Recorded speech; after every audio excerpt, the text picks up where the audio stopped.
Міне достар, біз Атлант мұхитының қақ ортасымен Багам аралдары Карибы бойынша круизімізді бастадық. MSC Seascape лайнермен біздің 5-ші тегін круизімізға шолуды бірге көрейік. Кемеде әр қонақты дәл осылай қарсы алды. Біздің Майамиден басталған круизімізді бірге саяхаттап жүргендей тамашалауға шақырамын. Майами бұл күн сәулесімен сән салтанаттың қаласы. Мұнда бәрі жарқырап тұр. Пальма, жағажай, арт-деко ғимараттары және шексіз Атлант мұхиты. Біз круизімізді дәл осы жерден бастадық, себебі Майами әлемдегі ең ірі круиздік порттардың бірі. Міне басқа да круиздік желілердің лайнерлері және олардың жолаушылары бір-бірімізді осылай қошеметпен өте көңілді шығарып салып тұрмыз. Лайнеріміздің мынадай төбесі жабылатын да бассейні болды. Осы сәтте жаңбыр сіркірей бастаған, өте ыңғайлы. Біздің алғашқы тоқтаған жеріміз бұл Ocean Cay аралы. Мәңгі әдемі естеліктерге толы, қайта барғың келе беретін жер осы. Біздің лайнер MSC Cruises өзінің жеке аралы Ocean Cay аралындамыз. Мына жерде бір жағажай, мына жерде мына тегін сусындар береді MSC өзінің жолаушыларына. Мына жақта мынадай жағажай, мына жақта уже мұхитқа шексіз көкжиек. Мына жақта кішкентай жағажайларына балаларға, мен балаларыма осы ыңғайлы. Ана жерде жүр менің балаларым. Кішкентай пайыз судың бір бөлігін осы жерге жасап қойған жағажай. Қазір балаларға лимонад алайын деп тұрмын. Біздің карточкаларымыз бойынша бізге кіреді. Ocean Cay Багам аралдарына жатады. 2015 жылы MSC Cruises компаниясы аралды 100 жылға жалға алып, оны туристік және қорық аймағына айналдыру жобасын бастаған. MSC-ден басқа круиздік желілер бұл жерде тіпті тоқтай алмайды. Аралда 8 түрлі жағажай бар, сондай-ақ қызметкерлер мен яхт-клаб қонақтарына арналған арнайы аймақтар, керемет табиғат, таза аққым мен тап-таза көгілдір су бар. Көп теңізге түсе бермейтін менің балаларым бұл жағажайда күні бойы суға шомылды. Сәулетшілер барбекю, кафе мен дүкендер үшін табиғи материалдар қолданған. Ocean Cay аралындамыз. Түстің кезінде бізге MSC осында керемет дастархан жайып қойған. Барлығымыз қазір түстеніп аламыз. Ал біз мынадай көрініспен пальмалардың арасында, астында, көлеңкеде, мына қараңыз, пальмадан жемістер түсіп жатырған берекелі жерде. Түскі асымыз жеп отырық. Ас болсын, балалар. Рахмет. Аралда үлкен маяк бар. Ол арқылы 165 баспалдақпен көтерілуге болады. Аралға өте әдемі көріністер ашылады. Дәл Пинтерестегі жағажай дәл осы. Арманыңыздағы контент түсіруге дайындалыңыз. MSC лайнерлерінде үлкен театр залы бар. Әдетте бірнеше қабаттан тұрады, 700-1200 адамға дейін сыяды. Кеш сайын әртүрлі шоу бағдарламалар қойылады. Балаларым ұйықтап қалғанға дейін күнде келіп жүрді. Мюзикл, акробатика, цирк элементтері, би қойылымдары. Сонымен қатар кешке қарай лайнердің жоғарғы палубасында немесе арнайы осындай залдарында, түнгі клубтарда дискотека өтеді. Диджей қазіргі хиттерден бастап ретро өндерге дейін қояды. White Party сияқты танымал тақырыптық кештер болады. Тынығып тұрсақ, лайнеріміз бізді Багам аралдарының астанасы Насоға алып келген. Бұл бұрын пираттардың тоқтайтын орны болған. Бүгінде сәнді қонақ үйлер, казино, жағажайлар мен туристік инфрақұрылымы дамыған қала. Порт қаланың орталығына өте жақын, біз жағажайға жаяу барып келдік. MSC Cruises балаларға ерекше көңіл бөледі. Мұнда өте мықты жабдықталған балаларға арналған клуб бар. Ол жасы мен қызығушылығына қарай бөлінеді. 7 жыл бұрын ұлым алғашқы круизімізде осындай клубта ағылшын тілін үйренем деп шешім қабылдап шыққан еді.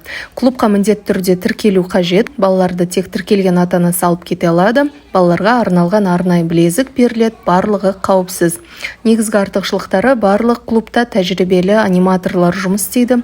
Тек қана ойын емес, шығармашылық сабақтар, би, театрландырылған қойылымдар ұйымдастырылады. Балалар клубы тегін, тек арнайы сәбилерге қарау қызметі кейде ақылы болуы мүмкін, немесе ата-анасы өзі бірге отыру керек. Клуб әдетте таңғы 9:00-ден кешкі 23:00-ге дейін ашық. Круиз күнінің кестесіне қарай түскі үзіліс пен кешкі үзіліс болуы мүмкін. Біздің кемеде балаларды буфетке де өздері апарған, тіпті балаларды кемеде осы клубқа қалдырып, қалаға өзіңіз шығып келсеңіз болады. Кешкі уақытта Parents Night Out ата-аналар демалуы үшін кешкі күтім ұйымдастырылады. Күнде әртүрлі арнайы бағдарламалар жоспарланады. Қысқаша айтқанда, MSC Seascape балаларға арналған ең заманауи лайнерлердің бірі, ал ата-аналар үшін бұл тыныш демалыс кепілі. Лайнерде бірнеше джакузи бар, барлық бассейндер теңіз суымен толтырылады. Және балалармен жүрсеңіз, міндетті түрде софт дринкс сусындар пакетін алуға кеңес беремін. Және кемеде өте мықты жабдықталған спорт залдар да бар. Келесі күні Пуэрто-Рикодағы қызға бас кетеді деп астанасы Сан-Хуанға келдік. Бұл жаққа келуді тіпті армандамағанмын. Бұл 1521 жылы негізі қаланған, архитектурасы испан колониялық дәуірінің үлгісі болып саналатын қаланы да көру бұйырыпты. Сан-Хуанда жиі көше карнавалдары, фестивальдар өтеді екен. Жергілікті музыка, сальса, регетон, әр бұрыштан музыка естуге болады.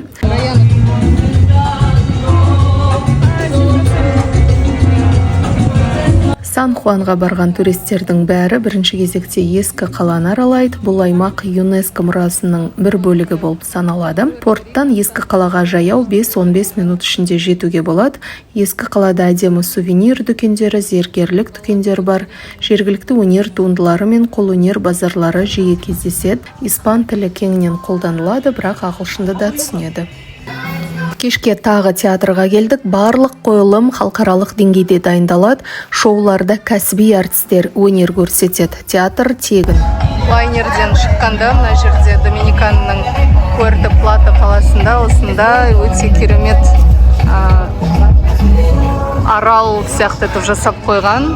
Көптеген дүкендер бар, мына жерде бассейн бар.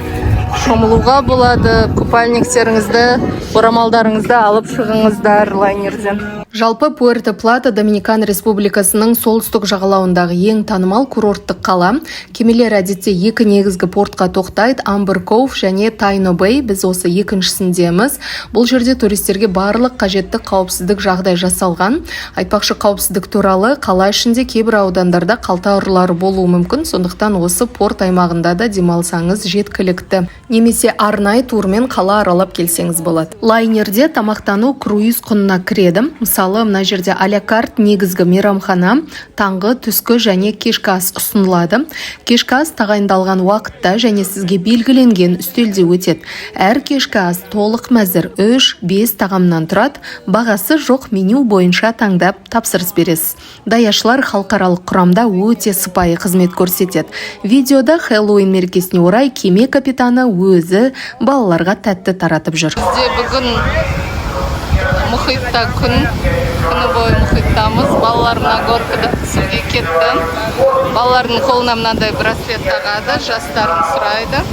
Сосын рұқсат береді, қай горкадан түсуге болады, қайсына болмайды. Алайға бұл горкадан түсуге болмайды деді. Екі үлкені кетті. Алай ана кішкентай қоңыр горкадан түсе алады деді. Қазір күтеміз Искандер мен Раянның. Бұл лайнердің 4 су сырғанағы бар. Now Twist and Turns, түрлі бағыттағы ұзын сырғанақтар, жылдамдықты сырғанақтар бар, биіктен төмен түсу.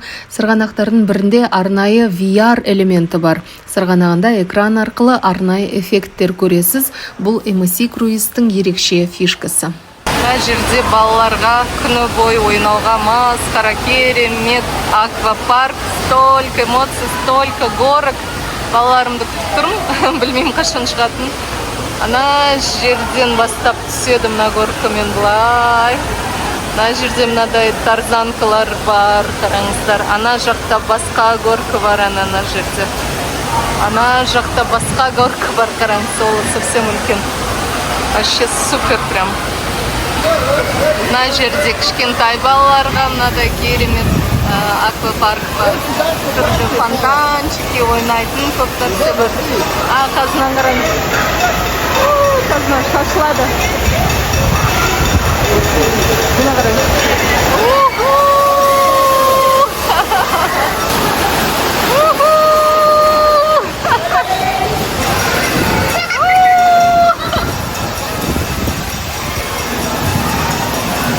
Көріп тұрғаныңыздай балалардың үлкеніне де, кішісіне де, ересектерге де күні бойы ашық палубада өте көңілді уақыт өткізетін тегін аквапарк ойын-сауық аймағы. Мынадай игровой зал бар. Бұл жерде балалар ойнай алады. Бөлек ақшаға. Мынадай бар. Боулинг. И на жерде еще мынадай. Баскетбол. Мынадай мотоцикл. Мынадай Формула-1. Формула-1. Там кто-то едет аж, бежит аж. Там надо газ нажимать. Ага. И на жерде, ой, сори, на жерде мынадай кинотеатр. Ага. Кино, да, бүгін? Зомби, неон, ниндзя. На жақта кинотеатр. Мынадай кинотеатр. MSC Seascape бұл теңіз үстіндегі Инстаграмға лайық сахна деуге болады. Әр бұрышы фото мен видеоға өзі сұранып тұр ғой шіркін. Мен де әдемі образымды киіп, баламмен контенттің жоспарын орындадық.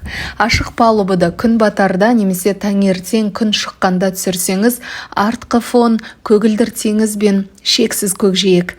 Палубаның артқы бөлігі лайнер теңіздегі ізі, әлемдегі ең әдемі көріністері. Желге бетпе-бет қарап тұрып түсірілген видео еркіндік пен саяхат символы. MSC Seascape'тің тағы бір бірегей локациясы әйнек едені бар көпір. Аяғыңыздың астынан теңіз көрініп тұрады. Фотоларға керемет эффект. Good evening.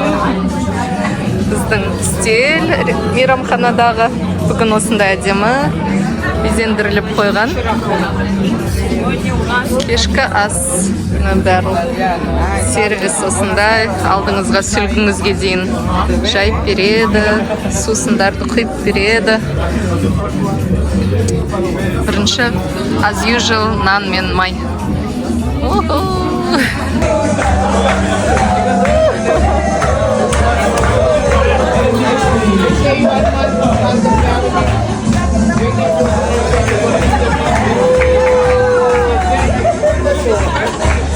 Бір апталық круизіміздің әр кеші жаңа бағдарлама ұйымдастырылып отырды. Мысалы, жаңа мейрамханадағы бұл итальян түні. MSC Италия компаниясы болғандықтан, сондай итальян музыкасы мен аспаздық шоу ұйымдастырылады. Міне флешмобтар, сонымен қатар сиқыршы шоулары, стендап, комеди, балалар мен жасөспірімдерге арналған анимация кештері де өткізіледі. Тағы бір рет театрға кіріп шықты. Қойылым соңында кеме қызметкерлері сахнаға шығарылып, қошемет көрсетілді. Енді лайнердегі швед дастархан туралы толығырақ. Мына жерде балаларға арналған аймақ, яғни бойлары жететіндей барлығы арнайы аласа орналасқан. Таңғы аста кофе, шай, сүт,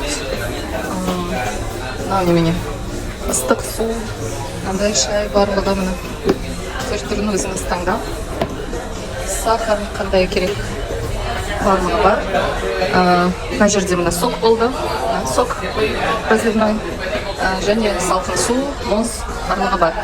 Буфет үнемі ашық. Өзіңіз қалағандай алып, жей беруге болатын үлкен, өзіне өзі қызмет көрсету мейрамханасы. Швед дастархандағы ассортимент өте кең. Әлем асханасының элементтері итальян, азиялық, кариб тағамдары бар. Буфет ең еркін аймақ, купальникпен кірмеген дұрыс, бірақ casual киім жеткілікті. Тез әрі ыңғайлы, баламен жүргендерге, асығыс жүргендерге ыңғайлы. Әркім өз талғамына сай тамақ таңдайды, диеталық мәзірден бастап фастфудқа дейін. Кей тағамды өзіңіз алып, каютыға не бассейн жанына апаруға да болады. MSC Seascape лайнерінің 15-090 каютасы. На обзор жолу. Внутренняя каюта. Барлығы әдемі, жинақы. Біз уже кетейін деп жатырмыз. Сондықтан барлық біздің болған күндеріміздің қағаздары, балалардың сурет салғандары, 4 орын. Екеуін былай түсіруге болады, жоғарға жинап қоюға болады. Мынадай двуспальный кровать. Полный рост айнасы бар. Мынадай үлкен шкаф полкаларымен, мынадай тартпалармен, сейф бар. Және мына жақта плечки және мынандай полочки. Так, светтер өте әдемі, кондиционер. И мына жақта мынандай душевая, шампунь для душа, уборная, сабын, не знаю, орамал, барлығы біз үшін жасалған. Все, рахмет, көп бұл лайнерге біз үйімізге қайтамыз. Шопинг сүйгіштерге лайнерде салықсыз duty-free дүкендері де бар. Классикалық кәде сыйлар, MSC брендінің заттары, бағасы жердегіден арзандау. Осымен круизіміз тәмам. Бірге саяхаттағандарыңызға көп рахмет. Америкаға виза, осындай круиз жұғысты болсын дегендер лайк, комментарий, подписка.